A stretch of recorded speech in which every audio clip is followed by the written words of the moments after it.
Now, let's have a look at the results published for the last 6 years. The overall shear stress pathway is now better characterized. RGD would directly link to lectin receptors and pectin with voice-associated kinase. The putative alternative pathway would have been discovered and use calcium for signal transduction and interfere with the supposed integrin cascade response.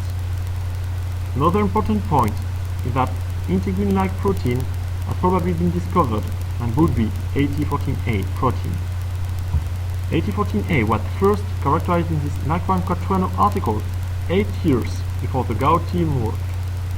But in 2007 it was the only article fully referenced and quoted about AT14A.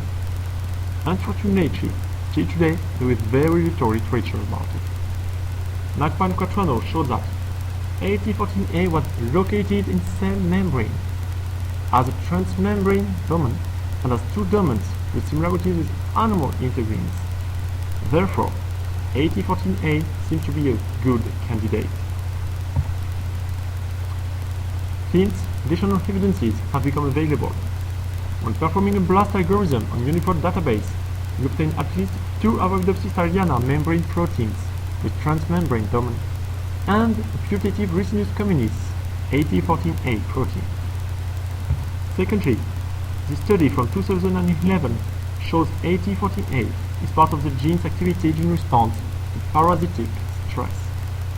And last element, AT14A seems to play a role in cell adhesion and cytoskeleton dynamic, both of them being implied in stress response.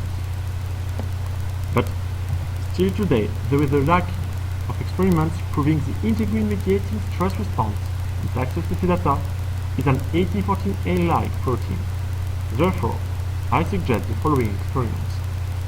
First, make a degenerated PCR AT14A gene in sequence, so we can use fragments of AT14A as primers for a PCR.